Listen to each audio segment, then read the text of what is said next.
Happy New Year! I haven't done some videos for the past few weeks because it's been Christmas and I've been concentrating on other things. I've been trying to train for a 10k which I'm doing in February. That's one of my other passions, is long distance running. I've done marathons in the past and things like that, so I've been concentrating on doing that and just enjoying the car. So the subject for today's video is two things: home charging, which I'll do a little bit of, you'll see on this video from my garage later on, and also more relevant to the weather, you can probably see behind me at this moment in time, is snow and driving cars, and Teslas in this case. Yeah, so if I look back at the previous cars I've had in the past, they've all been petrol and diesel cars in various sizes and models. I've had Fords, I've had Peugeots, Citroens and Mazdas as well. So I've had a good breadth of cars in the past. And way back when I first started driving, they were all rear-wheel drive cars. So again, with the use of a prop today, which is a little Model S that I've got when I pick my car up. Like most of you know, with vehicles, you get your car and then you get an engine in the front with a prop shaft driving the back wheels. And you know, there is an issue with that, certainly when you're driving in snow. And if you do actually look at the simplistic terms of it, you get typically a large metal lump in the front of the car, which is obviously the engine. Nowadays they're mostly alloys. And then you get the prop shaft or drive shaft going down the length of the vehicle, which then turns the back wheels.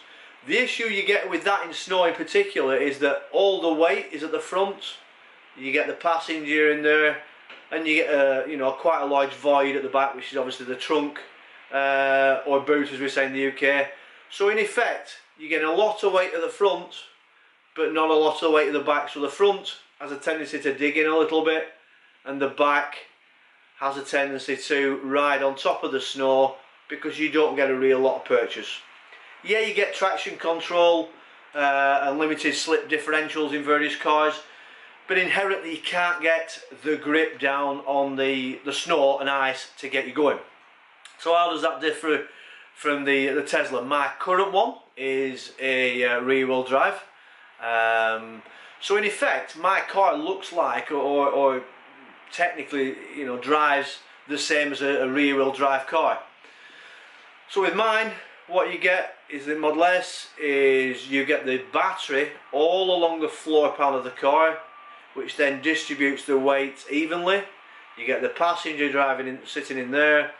What you don't get is a massive weight at the front from the engine, and because you get the floor pan weight of the battery, you get a good distribution pushing down on the wheels to drive. Yes, you get a little bit on the front end, but it gives you really good weight distribution at the back, which therefore helps the rear wheel drives dig in. So I've driven this particularly this week. When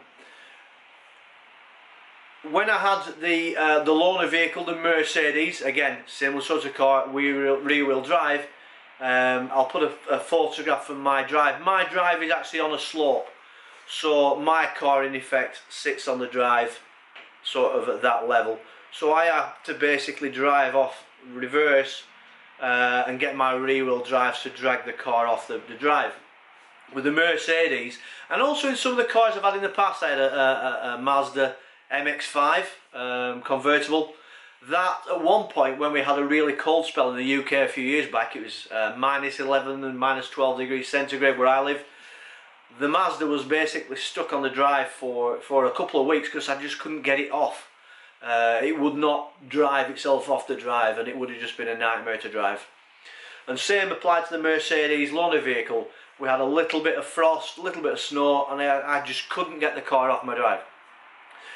So now I've got the Model S. It was a little bit of nervousness. It's the first time really I've driven it in snow, but on the whole, right from simplistic terms, we're actually getting it off my drive. It was great. Yeah, you got a little bit of wheel spin, but it backed the car off quite nicely and then setting off. and absolutely fine off my estate and then to work. But that was very, very minimalistic snow, almost, you know, melting as it's coming down. Then I was at work the other day, and looking out the window just before I left work, it started hailstoning quite bad, and you got a good white covering on the floor, probably, you know, a quarter of an inch. We don't in the UK use studded or winter tyres typically. People just use the same tyre, whether it be a low profile sports tyre or whatever, all through the year. We don't typically swap the tyres over. So this was really the first time actually driving my car with some snow on the road.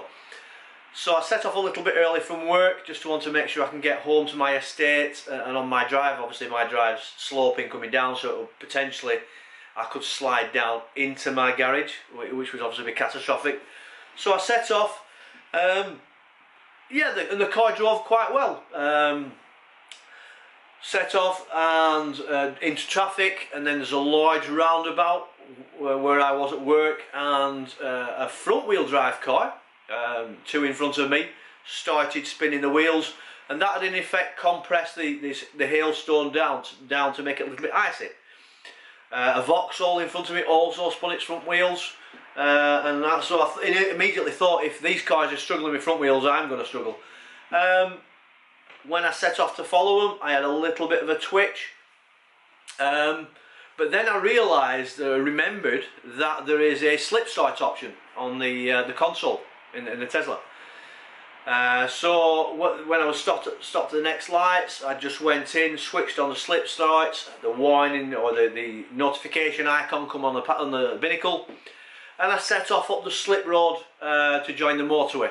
That was just quite interesting, because as I was approaching the slip road going up, there was a BMW almost like at 45 degrees trying to slide up sideways up the slip road, and was absolutely getting nowhere. There were two further cars on the hard shoulder not progressing as well. So I took it nice and easy. I had the car in chill mode, and thankfully, and yeah, really good, I got up the slip road, not a problem, onto the motorway, and that was fine. Got home, and myself and my wife were going out that evening. She was going to a physio, so I'll take her. And by that time, all the snow had gone, so we're back to normal roads, bit of rain, things like that. So we went to the physio, which is probably about 12-13 miles away, over the moorland roads. She had a treatment, then coming home, it started hailstoning again a little bit. So I decided to come, for those who know the area around Blackburn where I live, which is called Belmont. It's quite a hilly one that comes over the moorland and then quite exposed and then drops back down again to where I live near Blackburn. So we set off up over the Belmont Road, and it was getting increasingly worse in terms of weather. The hailstorm was coming down more, and the road was covered. So then it was driving on real snow for the first time, which is obviously quite nerve-wracking. So again, I'd also had an idea that I'd felt when you're driving on slow and the regen kicks in, it almost has a tendency to lock the rear wheels. So I went into the console, knocked the regen onto low, which helped, and then I put on the slip start. So I was very cautious, driving along around about 30 miles an hour on this road, obviously oncoming traffic, and then it got worse and worse in terms of, it was almost like a blizzard. And my wife said to me this morning, really, for this video, it would have been good to actually tape the snow coming down, because it was really hard to see, and you could hardly see the road, the width of the road and the turns, etc. But the good thing was, you know, even going on downhill, because you're a little bit of a passenger sometimes when you go downhill in the snow, it was quite reassuring. Still, you know, nervous because you got a very expensive car you're driving on these conditions. But as a rear-wheel drive car, it was absolutely fantastic. It drove impeccably. It was brilliant. And yes, it was a relief to get back onto the roads with no snow again. But it was you know, I'd read stories on some of the forums, the Tesla forums, that yes, they're great in rear-wheel, rear-wheel drive in snow, 4-wheel drives are even better, but they're a brilliant car to drive. That was the case. It was absolutely fantastic. So the confidence levels of now me driving the car in snow is getting up. Obviously I don't want to get silly, but you feel a lot more confidence in the car driving in snow. So how do you compare it to a rear-wheel drive petrol car? There's a slight difference with the throttle, but the grip's the amazing thing. So that's the first thing about the video. So really pleased driving in snow, and yeah, I don't really want more snow to drive about in, but I'm quite comfortable with it now. Useful exercise, certainly driving in that. Second subject is home charging, and I'll show some pictures from my garage later on, what I've put in.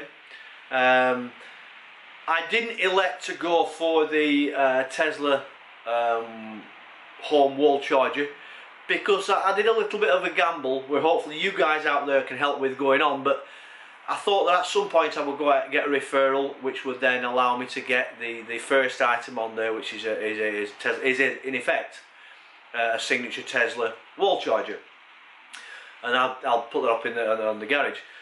But I needed something at home to charge the car. So where I've been this morning, charging at Richard Services near Chorley. I actually set off now, and I'm doing a little bit of experimenting because, you know, just getting this range anxiety out of the way. I've set off a few times now where I've got 45 miles range left on chill mode, and I still get there with 26 miles left on the battery, so I'm still well within a comfort factor. So I could leave it a little bit further, probably set it off with about 30 something miles to get there. But the idea is, like I said probably on one of the previous videos I alluded to, I drive to China Richard Services, I have it set at about 90%, I charge it up to being a 75, charge it up to about 215, 220 miles. I obviously use a little bit of the charge coming home, so I get back home with about 199, 198 in this weather conditions, and then literally just plug it into the house again to top it back up to the the charge 220 or what I had same at the supercharger, and it's proving to be really good at this moment in time. I think the weather's having a major impact on it, warming the car up before I go to work. I'm getting just around about a week and a bit's worth of commuting in the car. I get a little bit more because I've been a few errands in lunchtime that I wouldn't normally do, so that's eating away at a little bit of range. But at this moment in time I'm getting about a week and a bit of range and commuting, which is quite good, to be fair. And at this moment in time I'm not charging up when I get home during the evenings after work.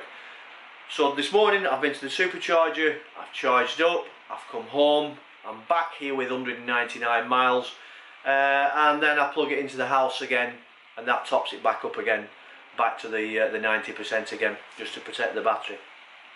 So at the end of this video, what I'll do another little subsection that will show you what I've got in my house and what I plan to do with the Tesla wall charger. So that's it for this video.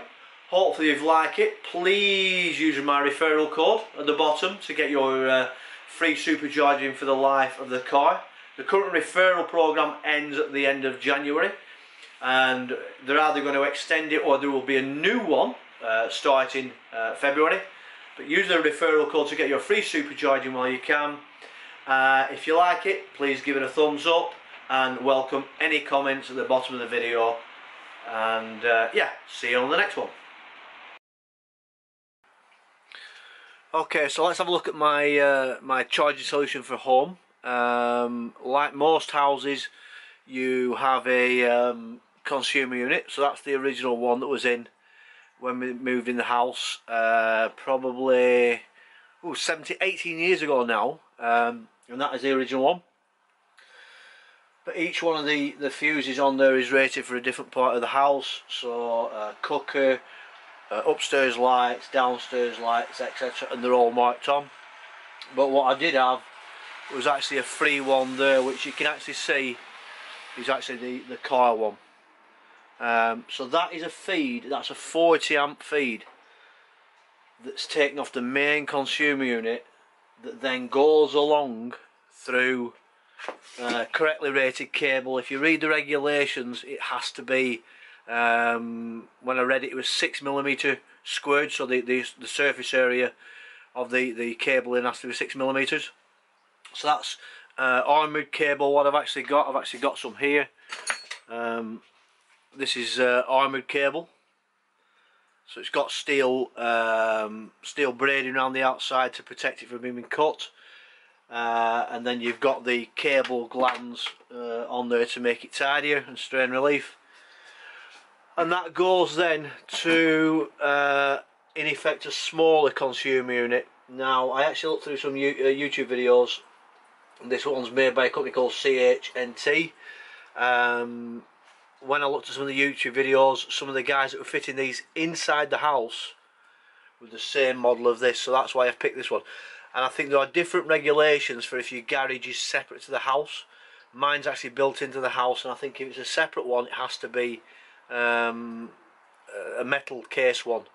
But that's in there. Then what we have then is the feed from the main consumer unit comes in to yet another circuit breaker. And the important with this one is, if you go to the Tesla website, when you get a car, they actually send a set of documents to me, and some of the things on there were all about charging. And one of the things was that your circuit breakers have to trip, in the event of a fault, both the live and the neutral feed.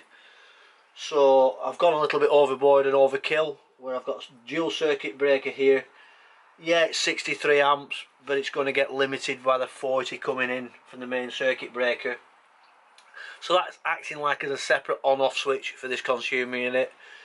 And then we've got another 40 amp double pole circuit breaker here, which is fed from that one, and then again the armoured cable going outside through the wall.